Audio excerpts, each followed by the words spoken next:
الحمد لله رب العالمين والصلاة والسلام على سيد الأنبياء والمرسلين والعاقبة للمتقين اما بعد.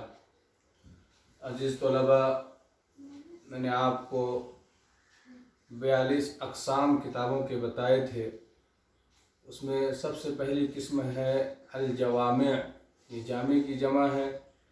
اس کے متعلق ہم نے آپ کو باتیں بتائی تھی. تو امام بخاری کی الجامع الصحیح جو ہے یہ جوامع میں داخل ہے. دوسرا ہے امام مسلم کی جامع، اور تیسرا ہے امام ترمذی کی جامع ترمذی شریف، اور چوتھا ہے جامع ابن عیینہ، اور پانچواں ہے جامع عبد الرزاق، اور چھٹا ہے جامع ثوری. صحیح بخاری کے متعلق تمام علماء اکابرین کا اس پر اتفاق ہے کہ یہ جامع ہے، لیکن مسلم شریف کے بارے میں اختلاف ہے کہ یہ جامع ہے یا نہیں ہے.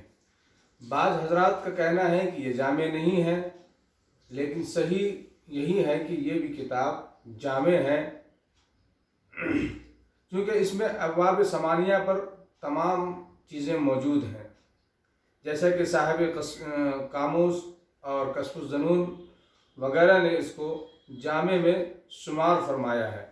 تو یہ مشہور جوامع آپ کے نزدیک 6 تھے، جس پر آپ کو یہ چیزیں یاد ہونی چاہیے کہ جامع کسے کہتے ہیں. میں نے آپ کو بتایا تھا کہ جامع اسے کہتے ہیں جس میں یہ تمام شرائط پائے جائیں. وہ تمام چیزیں میں نے آپ کو بتا دیا تھا کہ کیا کیا ہیں اور کیسے کیسے ہیں. تو اور جامع پر کون کون سی کتابیں ہمارے اکابرین نے لکھی ہیں، اس میں بہت ساری کتابیں ہیں. تفسیر کے سیر کے اوپر سب سے جو موضوع کتابیں ہیں، معتبر کتابیں ہیں، جو ہمارے اکابرین کے درمیان قابل اعتماد ہیں، اس میں ایک ہے زاد المعاد، اور ایک ہے سیرت ابن اسحاق، سیرت ابن حشام، اور مواہب لدنیہ، اور شیخ عبدالحق محدث دہلوی رحمۃ اللہ علیہ کی مدارج النبوت، اور حضرت مولانا مجد الدین فیروز آبادی رحمۃ اللہ علیہ کی سفر السعادت ہے، جس کی شرح شیخ عبدالحق محدث دہلوی رحمۃ اللہ علیہ نے لکھی ہے. اور تفسیر کے اوپر جو کتابیں لکھی گئی ہے تو اس میں بہت ساری کتابیں ہیں، جیسے تفسیر ابن جریر ہے، تفسیر ابن ماجہ ہے، ابن کثیر ہے، الدر المنصور ہے، اور فتن کے اوپر بھی کتابیں بہت ساری لکھی گئی ہیں. اسی طریقے سے علامات قیامت پر بھی بہت ساری کتابیں لکھی گئی ہیں، جیسے الاشاعہ لاشراط الساعہ، اور علامہ رفیع الدین صاحب رحمۃ اللہ علیہ کی اردو میں علامات قیامت بھی ہے. مناقب کے بارے میں بھی بہت ساری کتابیں لکھی گئی ہے، مناقب عمر فاروق، اور مناقب علی رضی اللہ تعالیٰ عنہ، مناقب قریش، مناقب انصار، مناقب عشرہ مبشرہ، یہ جو ہے کتابیں لکھی گئی ہیں. آپ حضرات چونکہ آئندہ سال جب پڑھیں گے احادیث کی کتابیں، تو اس میں ایک کتاب ہے نسائی شریف. عبد الرحمن نسائی رحمۃ اللہ علیہ نے مناقب علی کے اوپر ایک کتاب لکھی تھی.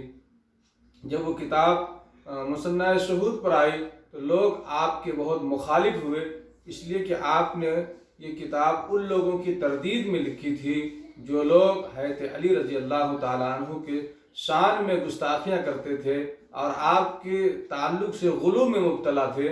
تو جس کے نتیجے میں امام نسائی رحمۃ اللہ علیہ کو لوگوں نے اتنا زد و کوب کیا، آپ کو اتنا مارا کہ آپ کو اپنا شہر چھوڑ کر فلسطین آنا پڑا.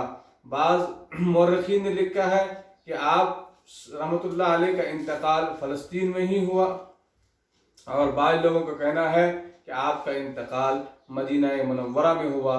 بالآخر علماء حق جو بھی ہوتے ہیں، جب وہ کام کرتے ہیں تو کام کے نتیجے میں ان کے اوپر حالات اور مصائب آتے ہیں. ان مصائب کا سامنا کرنا اور ان مصائب کو برداشت کرنا اور ان پر استقامت کے ساتھ ڈٹے رہنا، یہ اہل ایمان اور اہل فن اور اہل حق علماء کی نشانیوں میں سے ہے. جیسے کہ آپ آئندہ سال جب بخاری شریف پڑھیں گے تو آپ کو معلوم ہوگا کہ امام بخاری رحمۃ اللہ علیہ کو لوگوں نے اتنا ستایا کہ آپ کو اپنا وطن چھوڑ کر کے